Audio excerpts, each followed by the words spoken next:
আসাম আগরতলা ৮ নং জাতীয় সড়ক প্রবল বর্ষণের ফলে ভগ্নদশায় পরিণত হয়েছে। রাস্তা চলাচলের অযোগ্য। বৃহস্পতিবার রাস্তা অবরোধে নামে ভুক্তভোগী জনগণ। অবরোধ চলে সকাল 11টা থেকে বেশ কয়েক ঘন্টা।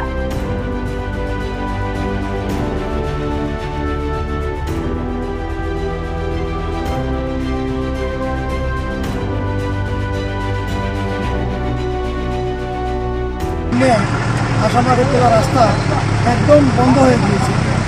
আমরা প্রশাসন, পঞ্চায়েত, ওয়েদার অ্যাসোসিয়েশন মিলে ওরা রাস্তা বন্ধ করে দিয়েছিল।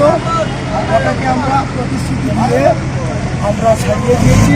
এখন ড্রেনের কাজ হবে আগামী রোববার দিন। এখানে স্থানীয় একজনের মিলনচন্দ্র দেবনাথের বাড়িতে পঞ্চায়েত, প্রশাসন,